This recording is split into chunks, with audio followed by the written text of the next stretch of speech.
तो हम power IC PM 439 और PM 8953 का बूट सीक्वेंस देख रहे हैं। सबसे पहले अगर हम देखें यहाँ पे, तो PM 8953 ये कितने मॉडल में लगा हुआ है? तो यहाँ पे PM 8953 आप देखो यहाँ पे, Xiaomi के, ओप्पो के, मोटो के, हवाई के, लेनोवो के, इन सभी रनिंग मॉडल में ये पावर आईसी लगा हुआ है।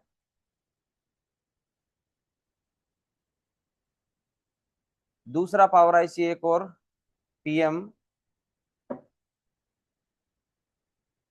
439,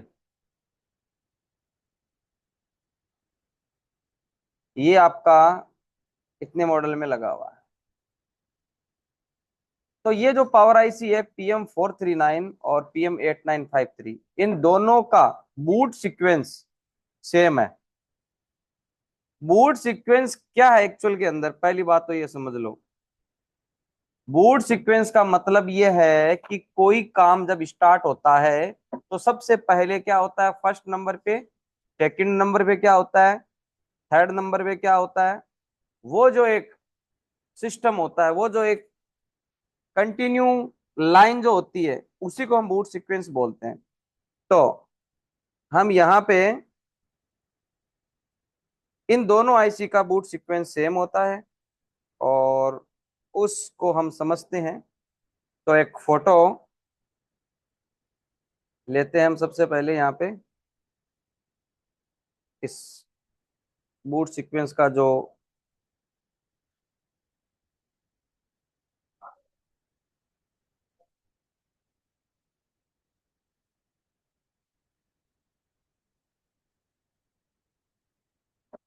और हम अच्छे से समझेंगे कि किस प्रकार से अगर पावर आईसी वगैरह चेंज करने से काम नहीं बनता है तो हमें क्या करना है।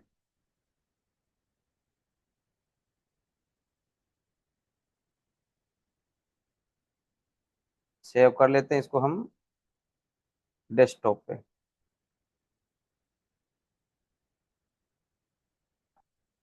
तो आप देखो, इस फोटो को हम ओपन करके रखते हैं। यहां से आपको अच्छे से इसको समझना है। ये है इन दोनों आईसीयू का सेम बूट सीक्वेंस, ठीक है। और जो बेसिक कंसेप्ट होता है उसमें ये होता है कि अगर कोई फोन डेड कंडीशन में आता है तो हमें क्या क्या चीजें चेक करनी होती है वो आप सबको पता है। लेकिन ये बूट सीक्वेंस कब काम में लेना है, पहली बात तो ये, बूट सीक्वेंस हमें उस कंडीशन में यूज में लेना होता है जब हम सीपीयू पावर ईएमएमसी सब कुछ कर चुके होते हैं लेकिन हमारा फोन रिपेयर नहीं होता है, उस कंडीशन में इसका यूज है। तो हम एक मॉडल लेते हैं,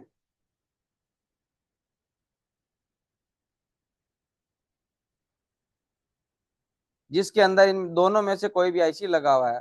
तो हम चलते हैं मोबाइल फोन सॉल्यूशन के अंदर, और 7A या Note 4, दोनों कोई भी ले लो आप। एक में 439 है, एक में 8953 है।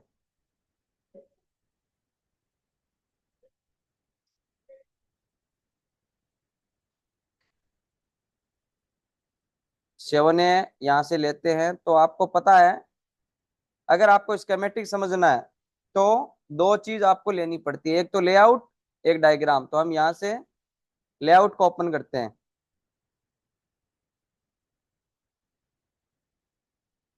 अगर आपके कई बार ऐसी दिक्कत आए तो आप ऊपर वाला, नीचे वाला कोई दूसरा एक पेज ओपन कर लो, फिर वापस उसको ओपन कर लो। तो हम वापस इसको लेआउट को ओपन कर लेते हैं।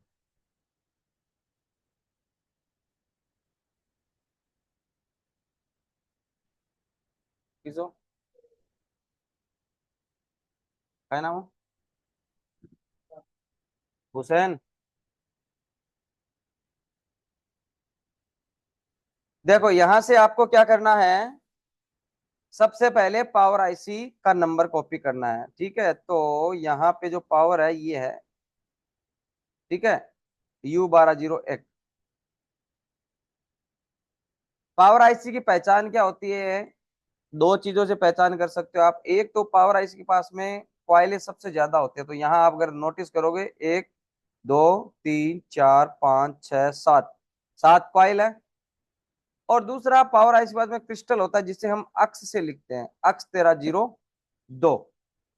तो ये दो चीजों से हमें पता चल जाता है कि पावर आईसी। और कई बार दो पावर आईसी होती है, तो उसमें जिसके पास ये क्रिस्टल होता है वो मेन पावर आईसी होती है। तीन भी हो सकती है पावर आईसी, चार, पांच, कितनी भी हो, हमें कोई परेशानी नहीं है। तो चलिए हम इसका नंबर कॉपी करते हैं। U1201 यहाँ कॉपी, डायग्राम पे जाएंगे और इसको पेस्ट करेंगे, क्लिक। तो हमें सबसे पहले ये देखना है कि हमारा जो बूट सीक्वेंस है उसमें क्या है। तो सबसे पहले एक नंबर पे है VREG-S4। अब आपको मैं बता दूं, VREG का मतलब होता है वोल्टेज ऑफ रेगुलेटेड। ये पावर आईसी से जो वोल्टेज निकलते हैं उसके लिए VREG यूज में लिया जाता है। और क्वालकॉम पावर आईसी में एस का मतलब होता है एसएमपीएस या फिर बक लाइन। इसका मतलब है कि पहला वोल्टेज बक वोल्टेज है, कितना है, वो है 2.05। तो हम इस पावर आईसी का बक सेक्शन ओपन करेंगे और S4 को चेक करेंगे, ठीक है। तो देखो यहां से ये जो सेक्शन है PMI 439 का U1201B सेक्शन है, और इसमें देखो जितनी लाइनें हैं वो सभी सिग्नल वाली लाइनें हैं। तो इसलिए हम बी सेक्शन को नहीं देंगे, हम देखेंगे बक सेक्शन को, क्लिक, नेक्स्ट। तो इसके अंदर भी GPIO है, इसमें भी बक सेक्शन नहीं है। ये डी सेक्शन में बिल्कुल देखो, ये इधर इनपुट होता है, इधर आउटपुट S4। तो ये S1, ये S2, S3 और S4, ये वाला।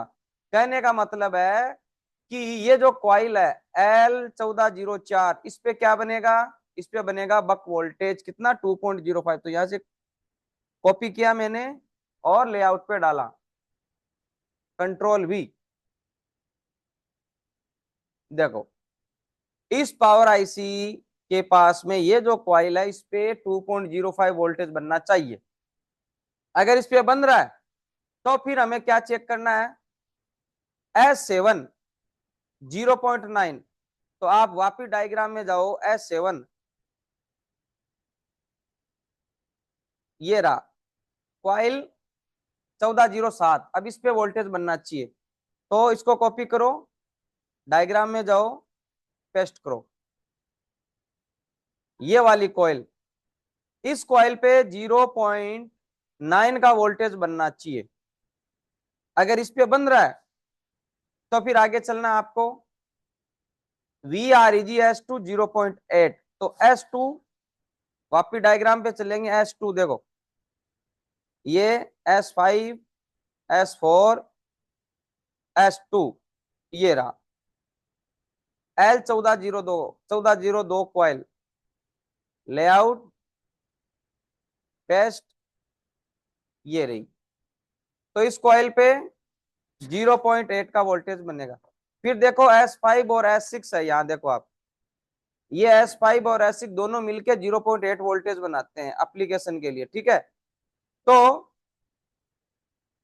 S5 और S6 क्या इसके अंदर सेम कंडीशन है या नहीं है? तो देखो आप, ये है S5, ठीक है, S5 के बाहर ये कॉइल, ये S6, ये कॉइल दोनों मिलके अपना आउटपुट कर रही है 0.8 का। तो 1405 और 1406 दोनों कॉइलों पे सेम वोल्टेज मिलेगा, जो है कि आपका है 0.8। तो यहां देखो आप, 1405, 14, ये दोनों कॉइलें मिलके अपना वोल्टेज निकालती है, ठीक है। तो ये भी हो गया अपना। हर मोबाइल के अंदर जिसके अंदर ये आईसी लगा हुआ है PM4398953, इसके अंदर आपको ये कंडीशन मिलेगी। अब आगे देखो, MPP1 1.25 MPP1, ठीक है। तो ये मैंने आपको बताया था कि ये आप मेजर नहीं कर पाओगे, ठीक है। ये पावर आईसी सीपीयू के बीच में डायरेक्ट इंटरनली रहता है। तो आप अगला वोल्टेज चेक कर लो, VREG-L5। कहने का मतलब है अब हमारा एलडीओ वोल्टेज आ चुका है, देखो 1, 2, 3। पहले 4 बक वोल्टेज बने थे, अब एलडीओ तो L5। तो हम यहाँ चलने वाले हैं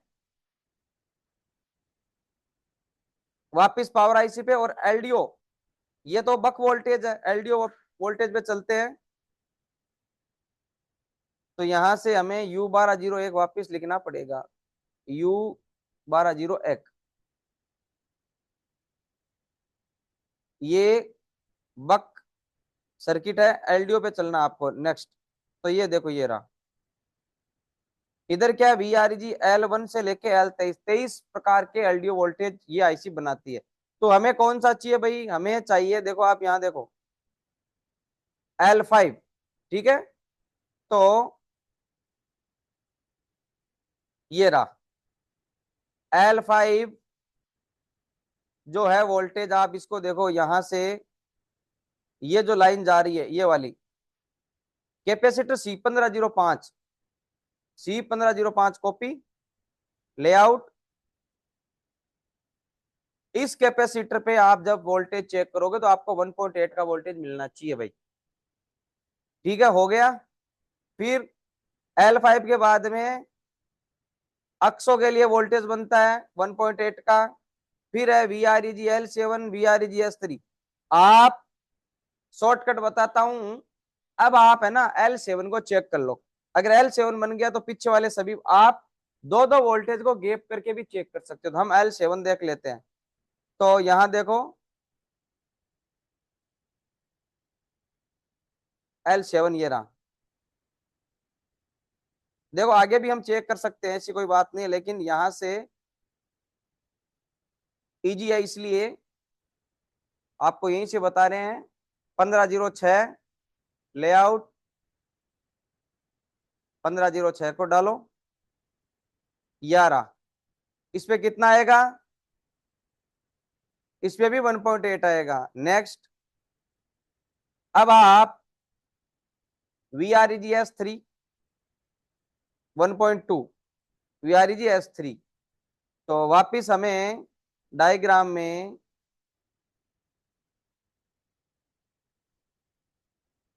बक वाली जगह चलना है। तो आप U1201 क्लिक करो, ये एलडीओ सेक्शन है, ये बक सेक्शन S3 देखो, S3 ये रहा, क्वाइल 1403। तो लेआउट, पेस्ट, और नेक्स्ट, ये वाली क्वाइल, इस क्वाइल पे कितना वोल्टेज आएगा, 1.2।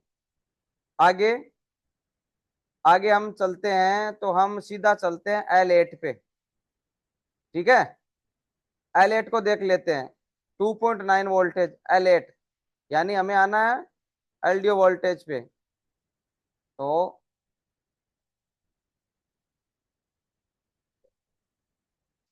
U1201, ये क्या है, बक वोल्टेज है, ये आपका एलडीओ वोल्टेज। हमें L8 को देख लेते हैं, L8 ये रहा, L8।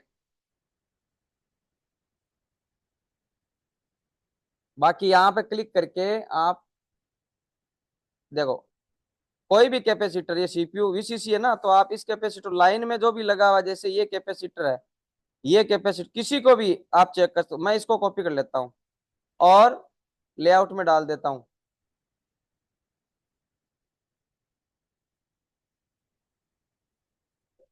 देखो ये रहा, ये कैपेसिटर पे आपका कितना वोल्टेज आएगा, 2.9। ठीक है, उसके बाद में हम स्लिप क्लॉक, इसको चेक करते हैं। Slip clock 32.768। तो ये अपना सिग्नल वाली लाइन है, तो हमें डायग्राम में चलना है और पावर आईसी पे चलना है।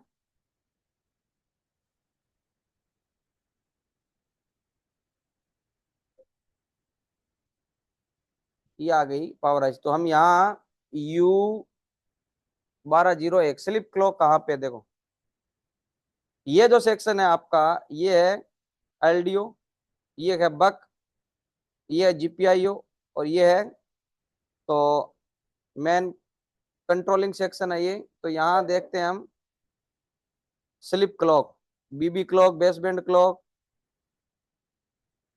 ये रहा स्लिप क्लॉक। आप देखो 89 वोल्ट से स्लिप क्लॉक बन रहा है और एक 0 ohms का रजिस्टर इसने दे रखा है। तो ये रजिस्टर है R1311। इसको कॉपी करो, डायग्राम से लेआउट में इसको पेस्ट करो, नेक्स्ट करो।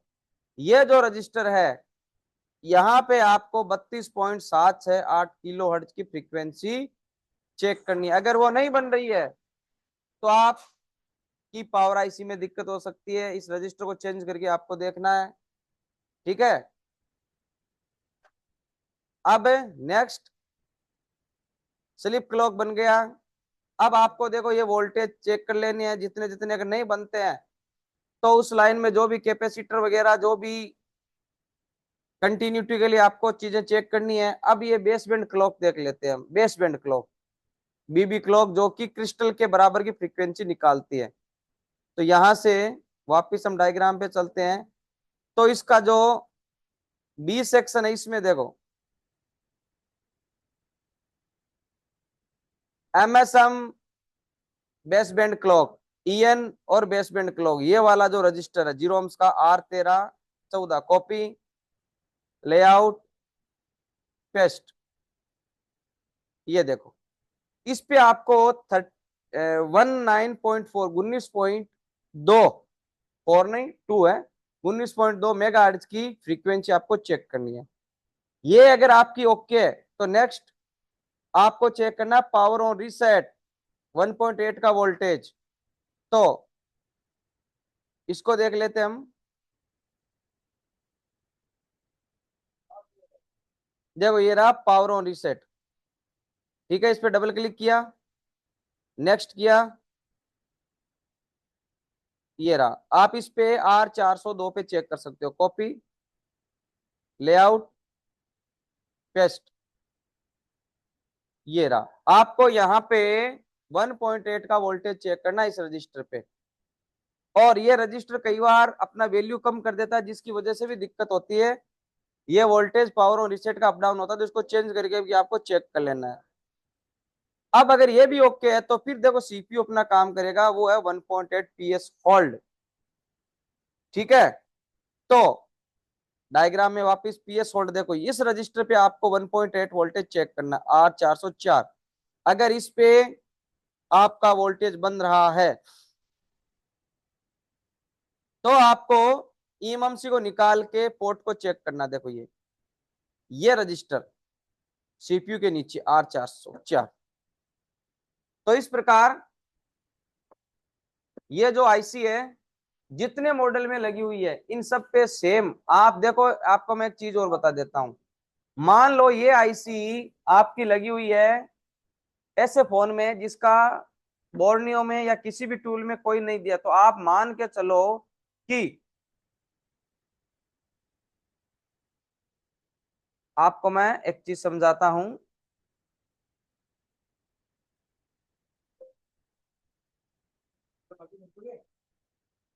U1201 लो।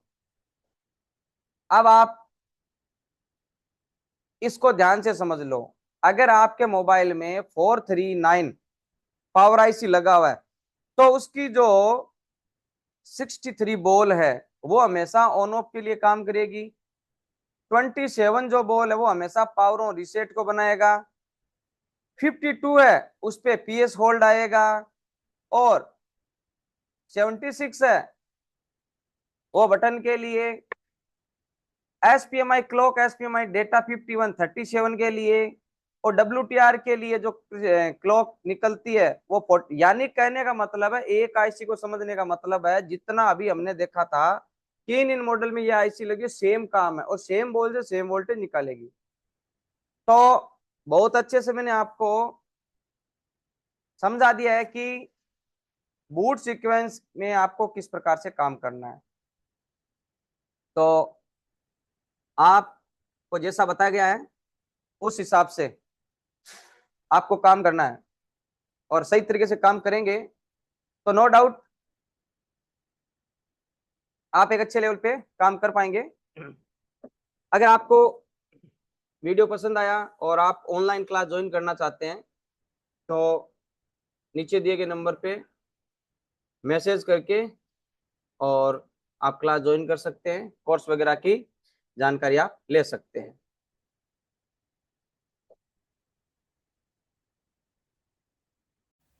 जी नमस्कार, मेरा नाम प्रीतम कुमार है और मैं बिहार का रहने वाला हूँ और मैं स्किल बाय पीएम से ऑनलाइन ट्रेनिंग लिया हूँ और मैं कोर्स के बारे में कुछ बताना चाहता हूँ। फ्रेंड्स, मैं किसी और इंस्टीट्यूट से ट्रेनिंग पहले भी ले चुका हूँ, बट मुझे प्रॉपर तरीके से नॉलेज नहीं मिलने के कारण बहुत सेट वापस लौटाना पड़ता था या 30 किलोमीटर दूर जाके दूसरे टेक्नीशियन से मोबाइल रिपेयर करवाना पड़ता था, जिससे मुझे ज़्यादा प्रॉफिट नहीं होता था और आने जाने की वजह से टाइम वेस्ट भी होता था।